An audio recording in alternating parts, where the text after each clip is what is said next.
कहानी की शुरुआत में हम एक अमेरिकन फुटबॉल मैच को देखते हैं, जहां पर वीआईपी स्टैंड्स में निकी नाम का एक आदमी अपनी गर्लफ्रेंड जेस के साथ आराम से बैठा हुआ था। मैच चल रहा था, लेकिन निकी का ध्यान गेम से ज्यादा क्राउड के ऊपर था। उसने एक खूबसूरत लड़की को सीट से उठकर जाते हुए देखा और उसी वक्त उसके दिमाग में एक खुराफाती आइडिया आया। उसने जेस के साथ एक छोटी सी शर्त लगाई कि देखते हैं कितने लोग उस लड़की को पलट कर देखेंगे। वहाँ बैठे हुए एक आदमी लिऊ यान ने कहा कि मुझे भी शर्त में हिस्सा लेना है, जिसके लिए निकी मान भी गया। सबने मजाक में $10 की शर्त रखी और काउंटिंग शुरू कर दी। जब लड़की स्टैंड से बाहर निकल गई तो आखिर में पूरी गिनती आई कि 7 लोगों ने उसे पलट कर देखा। इस शर्त में जेस ने सबसे पास का नंबर गेस किया था, इसीलिए वो शर्त जीत गई। लिऊ यान ने बिना किसी झिझक के पैसे दे दिए और फिर अगला राउंड शुरू करने को कहा। इस बार शर्त ये थी कि अगला फाउल कौन करेगा। जेस ये कहकर बाहर हो गई कि मुझे इस गेम की कोई नॉलेज ही नहीं है, लेकिन निकी शर्त पर कूद पड़ा और उसने $1000 की शर्त लगाई। सीटी बजते ही रेफरी ने फाउल का सिग्नल दिया और निकी ने जिस टीम पर दाव लगाया था वो सही निकला। उसने शर्त जीती और पैसे अपनी पॉकेट में डाल लिए।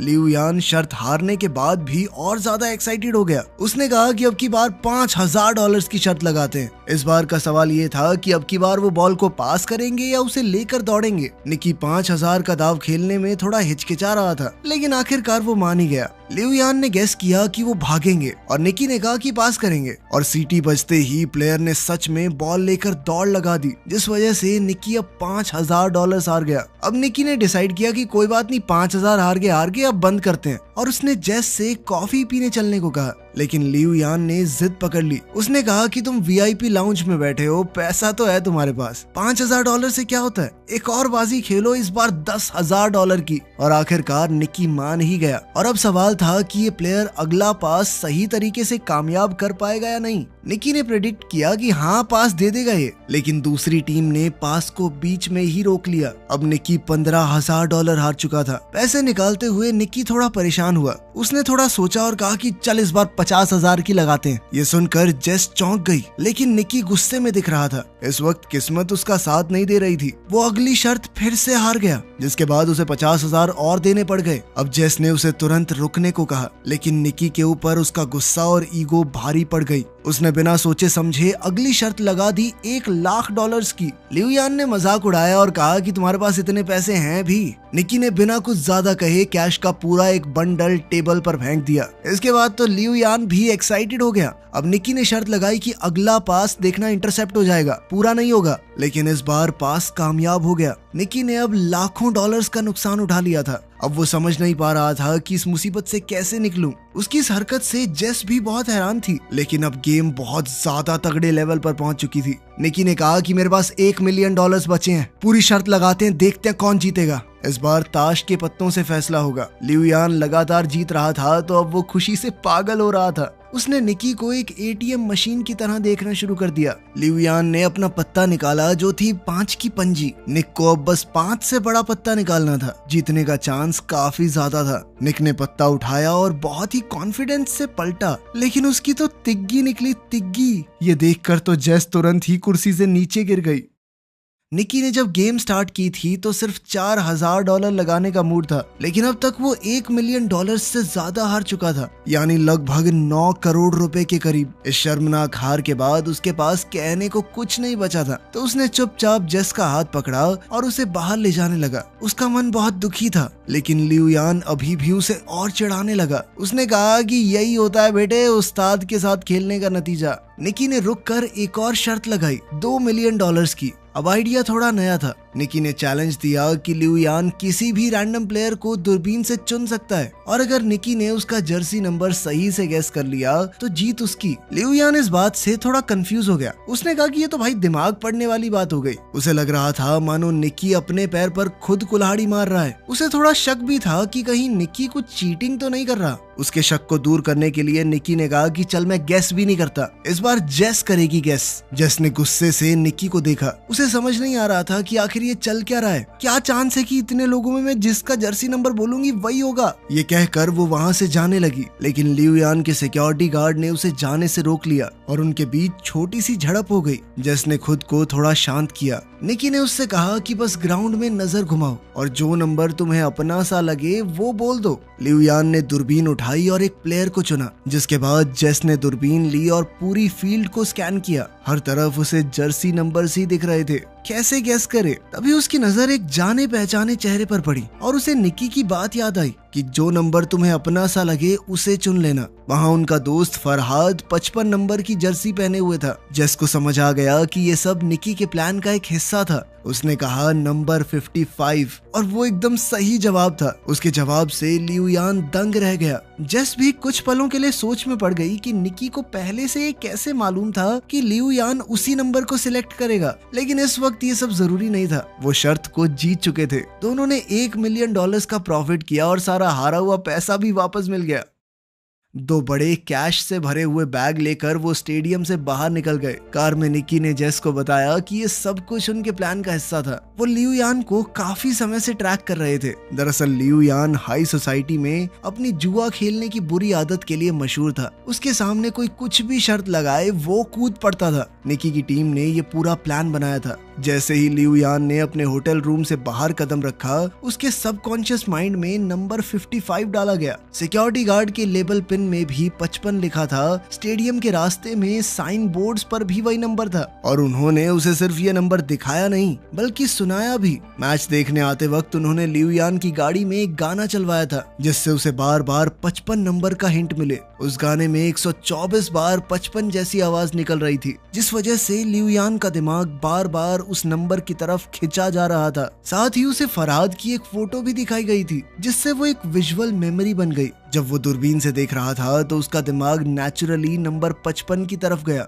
और जेस ने फरहाद को देखते ही 55 कह दिया। जेस को पहले से कुछ भी इसलिए नहीं बताया गया था ताकि इस पूरी गेम के दौरान उसके एक्सप्रेशन बिल्कुल असली रहें, ताकि किसी को भी उन पर शक न हो। ये सब सुनकर तो जेस निकी से पूरी तरह इम्प्रेस हो गई। इसके बाद कहानी कुछ दिन पहले जाती है। कुछ दिन पहले की ही बात है। निकी एक कमरे में बेड पर था और उसके सर पर एक आदमी ने बंदूक तान रखी थी। उसके पास में ही जेस बैठी थी, जिसे वो बस कुछ ही दिन पहले मिला था। ये साफ दिख रहा था कि निकी को किसी ने अपने जाल में फंसा रखा है, लेकिन उसके चेहरे पर डर का नामो निशान नहीं था। उसने सीधा कह दिया कि मेरे पास एक भी पैसा नहीं है, अगर गोली चलानी है तो चला लो। गन वाले आदमी ने उसके रिएक्शंस को समझा और तुरंत पहचान गया कि ये आदमी खिलाड़ी है, हमसे बड़ा ठग है ये। और उसका अंदाजा बिल्कुल सही था। निक एक बेहतरीन ठग है जो कि छोटी मोटी चोरियां करता है, वो भी बहुत सफाई से। जेस ही उसे फंसाकर इस कमरे में लाई थी, तो उसने जेस के अंदर एक नेचुरल टैलेंट देखा। जेस उस वक्त तक कुछ नहीं समझ पाई थी। खैर, जब वो बंदूक वाला आदमी चला गया तब निकी ने जेस से कहा कि तुम्हारे पास एक गिफ्ट है और अगर तुमने लोगों को ठगने की अपनी इस ताकत को अच्छे से तराश लिया तो सारी जिंदगी बैठ के खा सकती हो। निकी ने कहा कि हमारा तो पारिवारिक धंधा ही है, मेरा बाप, उसका बाप सब ठग थे, वो पुश्तैनी ठग है। हर ट्रिक, हर एक चाल उसके लिए एक गेम थी। जेस ने बिना समय गवाए थोड़े पैसे निकाले और कहा कि मैं आपसे सीखना चाहती हूँ। निकी ने भी समय बर्बाद करना जरूरी नहीं समझा। बाहर जाते वक्त भी निकी ने जेस की एक अंगूठी चुरा ली थी और उसे पता तक नहीं चला था। जब तक जेस समझ पाती कि हुआ क्या है तब तक उसकी घड़ी भी गायब हो चुकी थी और जब उसने हैंडबैग में घड़ी रखी तो निकी उसका वॉलेट निकाल चुका था। इन सारे कारनामों के बाद निकी ने कहा कि हाथ की सफाई, टाइमिंग और थोड़ा सा स्टाइल, बस यही चाहिए इस काम में। उस दिन निकी ने उसे गुड बाय के अलावा कुछ और नहीं कहा। कुछ महीने बाद जेस ने उसे न्यू ऑर्लिन्स शहर में ढूंढ निकाला, जहां निकी ने एक नई टीम बनानी शुरू की थी। उन दोनों की मीटिंग भी असल में एक टेस्ट था। वो देखना चाहता था कि जेस उनकी टीम को ज्वाइन करने के लायक भी है या नहीं। जब जेस ने हामी भरी तो निकी ने उसे टीम के एक आदमी के साथ मेले में भेज दिया। आज जेस की पहली प्रैक्टिकल असाइनमेंट थी। वो मैप हाथ में लेकर कुछ लोगों से रास्ता पूछने लगी। तभी उसके साथी ने चुपके से एक टूरिस्ट का कैमरा लेंस चुरा लिया। फिर एक दूसरे साथी ने जानबूझकर एक आदमी को टक्कर मारी और जेस ने उसका वॉलेट निकाल लिया। जेस को अब अपने चोरी करने के स्टाइल में थोड़ा कॉन्फिडेंस आने लगा था। उसने चॉपस्टिक्स की मदद से एक और औरत के बैग से वॉलेट निकाल लिया और सब कुछ इतना स्मूथ था कि किसी को शक भी नहीं हुआ। निकी ये सब कुछ एक बिल्डिंग के टॉप से देख रहा था। उसने टीम से कहा कि उसे अकेला छोड़ दो, अब उसके उड़ने की बारी है। जेस ने एक के बाद एक महंगा सामान चुराना शुरू कर दिया और उसकी हर चोरी के साथ निकी की आंखों में उसके लिए इज्जत बढ़ने लगी। अब निकी ने उसे एक और बड़े असाइनमेंट के लिए भेज दिया। इस बार ये एक हाईटेक फ्रॉड था। खास तरह के लेंसेज की मदद से वो लोग दूसरों के पत्ते देख सकते थे और फिर अपने ओपोनेंट्स को आसानी से हरा देते। यहाँ पर क्रेडिट कार्ड चुराने का सिस्टम भी चल रहा था। कार्ड को चुरा कर चुपके से एक टीममेट के पास भेजा जाता, जहाँ एक डिवाइस उसके डेटा को कॉपी करता और फिर वो कार्ड वापस उसी शख्स की पॉकेट में चला जाता। जब तक किसी को कुछ पता चलता तब तक पूरा अकाउंट खाली हो जाता। एक और ठगी का सिस्टम था, नकली एटीएम मशीन। जब भी कोई एटीएम से पैसे निकालता तो मशीन में उसका पिन अपने आप स्टोर हो जाता। फरहाद उस मशीन को चुपचाप हटाकर सारा डेटा ले जाता। सारे क्रेडिट कार्ड्स को अलग अलग कैटेगरीज में रखकर उनसे लग्जरी आइटम्स खरीदे जाते और आखिर में उनके डेटा को ब्लैक मार्केट में बेच दिया जाता। जेस ने एक दिन एक खूबसूरत नेकलेस देखा और पहन लिया, लेकिन निकी ने कहा कि इसे तुरंत उतार दो। उसने सख्ती से समझाया कि सारी चीजों को बेचना होगा, कुछ भी हमारा पर्सनल नहीं होना चाहिए। जेस पहली बार इतने बड़े लेवल की ठगी देख रही थी। चुराई हुई चीजों के पहाड़ के बीच में खड़े होने का फील कुछ और ही था। अगले दिन जेस और फरहाद एक अमीर इलाके में घूम रहे थे। उनका काम था नाटक करना। फरहाद बेहोश हो गया और जेस चिल्लाकर एक्टिंग करने लगी, प्लीज कोई हमारी मदद करो प्लीज। ये एक तरह की डिस्ट्रैक्शन थी जिसका फायदा टीम के बाकी लोगों ने आसपास के अमीरों का सामान चुरा कर उठाया और फिर पूरी टीम एक एम्बुलेंस में छुपकर निकल गई। ये सब कुछ इतना अच्छे से प्लान था कि कोई कुछ समझ ही नहीं पाया। उस रात उन सब ने मिलकर सेलिब्रेट किया। निकी ने सबकी तारीफ की क्योंकि सिर्फ एक हफ्ते में उन्होंने $1.2 मिलियन कमा लिए थे। अगले दिन टीम के सभी लोग अलग होने वाले थे। सभी डॉक्यूमेंट्स को डिस्ट्रॉय कर दिया गया और सबको भरोसा दिलाया गया कि कुछ दिनों के अंदर तुम्हारे पैसे तुम्हारे बैंक अकाउंट में आ जाएंगे। लेकिन पुराने मेंबर जानते थे कि निकी का एक लास्ट मिशन अभी भी बाकी है। उन्होंने उसे 1.2 मिलियन कैश दिया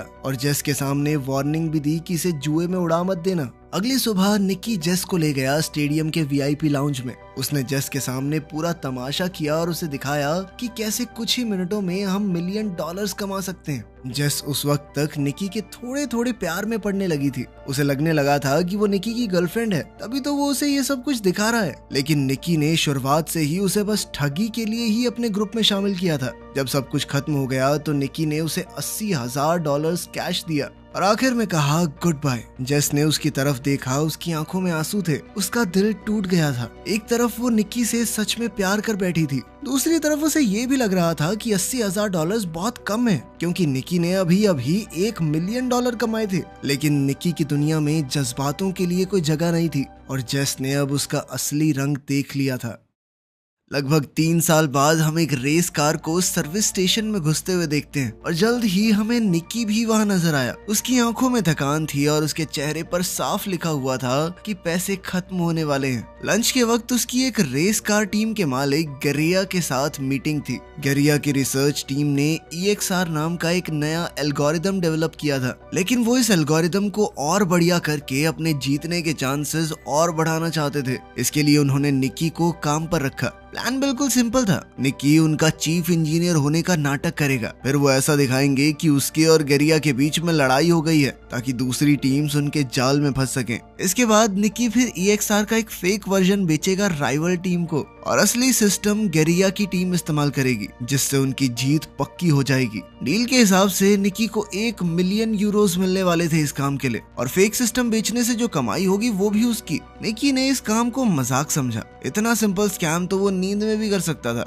लेकिन गरिया के बटलर को उस पर बिल्कुल भरोसा नहीं था। उसने सीधा निकी को धमकाते हुए कहा कि अगर कुछ भी गड़बड़ की ना तो गोली सीधी छाती में मारूंगा तेरी। निकी ने एक टक्सीडो पहना और शाम को एक पार्टी अटेंड करने के लिए निकल गया। उनका प्लान था भीड़ के बीच में अपना झगड़ा करना, पर उनका प्लान तो तभी बिखर गया जब जेस ने एंट्री मारी, एक लाल ड्रेस में सीढ़ियों से उतरते हुए, और वो सीधा जाकर गरिया के गले लग गई। ये देखकर निकी का दिमाग घूम गया। उसने जेस को 3 साल से देखा ही नहीं था और अब वो किसी और के साथ थी, और वो भी उस आदमी के साथ जिसने निकी को काम पर रखा है। जेस ने आराम से निकी के पास आकर कहा कि अब मैं कोई ठग नहीं हूँ और जो कुछ भी 3 साल पहले हुआ था अब उन बातों का कोई मतलब नहीं। उसने ये भी कहा कि गरिया को निकी और उसके बीच के पुराने रिश्तों के बारे में कुछ नहीं पता और कहा कि अगर ये बात दबी रहे तो ही बेहतर होगा। ये सब सुनकर निकी का खून खौल गया। उसने वोडका का ग्लास उठाया और एक ही बार में खाली कर दिया। पहले उसे लड़ने के लिए एक्टिंग करने की जरूरत थी, अब तो उसे वैसे ही खुंदक आ रही थी गरिया पे। और उसने सबके सामने जबरदस्त झगड़ा किया। ये ड्रामा राइवल रेसिंग टीम को बहुत पसंद आया। जल्द ही सिक्योरिटी ने उसे पार्टी से निकाल दिया, लेकिन अब राइवल टीम का बिजनेस कार्ड उसके हाथ में आ चुका था। अगली सुबह निकी मैक्लारेन टीम के मालिक से मिला। उसने सीधी बात की कि 3 मिलियन यूरोज लगेंगे, EXR सिस्टम बेचना चाहता हूँ मैं। रेस कार के मालिक के पास पैसों की कमी नहीं थी, तो मोल भाव की जरूरत ही नहीं पड़ी। उन्होंने तुरंत ट्रैक को टेस्ट किया और रिजल्ट देखकर मालिक का चेहरा खिल गया। निकी ने भरोसा दिलाया कि 48 घंटे में पूरा सॉफ्टवेयर मिल जाएगा। दूसरी तरफ जेस सड़क पर फरहाद से मिली। फरहाद को निकी ने भेजा था। उसने जेस को बताया कि 3 साल पहले निकी का चले जाना जरूरी था, उनके पास कोई चॉइस नहीं थी। उसने कहा कि निकी अब भी जेस से प्यार करता है। फरहाद ने एक बक्सा जेस को दिया, जिसके अंदर वही नेकलेस था जो जेस को पसंद आया था। इस बात की कोई गारंटी नहीं थी कि वो असली है या नकली, लेकिन उस बात से फर्क नहीं पड़ता था। उस नेकलेस को देखकर जेस का मन पिघल गया। जेस के मुंह से तो ये निकला कि वो निकी पर भरोसा नहीं कर सकती, लेकिन उसकी आंखों में कुछ और ही लिखा था। वो अब भी उसके लिए कुछ तो महसूस करती थी। खैर, जल्द ही डील का दिन आया और निकी मैक्लारेन टीम के मालिक को सॉफ्टवेयर दे गया। बदले में एक हट्टे कट्टे इंसान ने उसके हाथ में 3 मिलियन यूरोज थमा दिए। लेकिन निकी का नेचर ही कुछ ऐसा था कि वो बिना रिस्क के काम नहीं करता। उसने उस सॉफ्टवेयर की एक एक कॉपी चुपके से सभी रेसिंग टीम्स को बेच दी। हर एक हैंडशेक में नए यूरोज, जिससे हाथ मिलाया मिलियंस में पैसे ले लिए। जब तक रेस शुरू नहीं हुई, किसी को पता ही नहीं चला कि सभी के पास एक ही सिस्टम है। उस रात निकी ने भागने की जगह जेस को मैसेज की। अगर समय रहते वो आ गई तो वो दोनों साथ में भाग सकते हैं। निकी ने इंतजार किया पर कोई नहीं आया। आखिरी समय पर जब वो हार मान के निकलने लगा तो जेस आ गई, लेकिन अभी भागने का टाइम नहीं था, क्योंकि उसी वक्त वही हट्टा कट्टा आदमी जिसने मैक्लारेन टीम की तरफ से उसे 3 मिलियन यूरोज दिए थे, वो निकी के सामने आ गया। दरअसल वो गेरिया का आदमी था। अब वो सब कुछ सच पता कर चुका था कि निकी ने फेक नहीं बल्कि असली सॉफ्टवेयर बेचा है। उसे गेरिया के 1 मिलियन यूरोज के अंदर कोई इंटरेस्ट ही नहीं था। अब वो अपना पूरा गियर पहनकर निकी की कार से जानबूझकर टकरा गया। निकी और जेस एक घातक एक्सीडेंट के बाद पकड़े गए। उन दोनों को बांधने के बाद सारा कैश गेरिया के सामने रख दिया गया। निकी की इस हरकत से गेरिया बहुत गुस्से में था। उसने इस प्रोग्राम को बनाने में 40 मिलियन यूरोज लगाए थे और अब सारे के सारे बर्बाद हो चुके थे। सबसे बड़ी बात तो ये थी कि गेरिया समझ ही नहीं पाया कि निकी ने असली सॉफ्टवेयर कैसे चुरा लिया। जब निकी ने कुछ नहीं बताया तो गेरिया ने जेस का नाक दबा दिया, जिसके बाद उसकी सांसें रुकने लगी और निकी ये देखकर टूट गया। उसने सब कुछ बताया कि उसने जेस का अपने लिए पुराना प्यार जगाकर उसे एक नेकलेस पहना दिया, जिसके अंदर एक खास चिप लगी हुई थी। जैसे ही गेरिया ने वो सॉफ्टवेयर खोला, उस नेकलेस के जरिए निकी ने उसका पासवर्ड और डेटा चुरा लिया। ये सुनकर तो जेस का दिल टूट गया। उसकी आंखों से आंसू बहने लगे, पर गेरिया और उसके लोग हंसने लगे। उन्हें कहानी तो अच्छी लगी, लेकिन उन्हें निकी की बात पर भरोसा नहीं हुआ। गेरिया ने बताया कि जेस उसकी कोई गर्लफ्रेंड नहीं थी। मैं जानता हूँ ये पैसों के लिए मेरे साथ थी। उधर जेस ने भी कबूल किया कि वो सिर्फ उसकी महंगी घड़ियों की कलेक्शन चुराना चाहती थी। निकी इस बात से हैरान था कि जेस ने उसे जलाने के लिए गेरिया के साथ प्यार में होने का नाटक किया था। अब दोनों ही पकड़े गए थे। गेरिया ने ज्यादा वक्त नहीं लिया। उसने बुचर से पूछा कि निकी ने सॉफ्टवेयर कैसे चुराया। जैसे ही निकी बोलने लगा, बुचर ने गोली चला दी। वो गोली सीधी निकी के सीने में घुस गई। गेरिया का चेहरा सफेद पड़ गया। उसने घबराकर बुचर से कहा कि पैसा वापस कमाया जा सकता है, लेकिन अगर मर्डर के चक्कर में अंदर हो गया ना मैं, तो जिंदगी खत्म। उसने बुचर को तुरंत निकाल दिया और वेयरहाउस से भाग गया। जेस बहुत ज्यादा रो रही थी, लेकिन बुचर ने कहा कि डरने की जरूरत नहीं है। वो असलियत में निकी का ही आदमी था, और सच कहूँ तो उसका बाप हूँ मैं, असली बाप। उसने गोली जानबूझकर दिल के साइड में चलाई थी। उसने टेप से जख्म को सील किया, सुई से खून निकाला और उसकी छाती में एयर प्रेशर को स्टेबलाइज किया। अचानक निकी ने फिर से अपनी आंखें खोल दी। वो अब भी जिंदा था। ये एक्ट थोड़ा पागलपन से भरा हुआ था, लेकिन काम तो कर गया। पैसों का ढेर उनके पीछे पड़ा था और वो तीनों वहां से निकल गए। निकी दरअसल एक अनाथ था और उसे इसी बटलर ने पाला था। उसने ही निकी को ये सारी चोरी चकारी की स्किल्स सिखाई थी। रूल था कि कभी इमोशनल मत होना, लेकिन अब निकी सच में जेस से प्यार करने लगा था। बटलर ने दोनों को एक सड़क किनारे छोड़ा और सारे पैसे लेकर चला गया। निकी के हाथ कुछ भी नहीं आया, लेकिन हॉस्पिटल जाते हुए निकी ने गाड़ी में देखा कि गेरिया की 2 लाख यूरोज की घड़ी जेस के हाथ में थी। दोनों ने एक दूसरे को देखा और मुस्कुरा दिए। इस चालबाजी और हाथ की सफाई के साथ वो दुनिया के किसी भी कोने में भूखे तो नहीं मरेंगे। वीडियो पसंद आई तो लाइक कर देना, चैनल को सब्सक्राइब कर लेना। मिलते हैं अगली वीडियो में।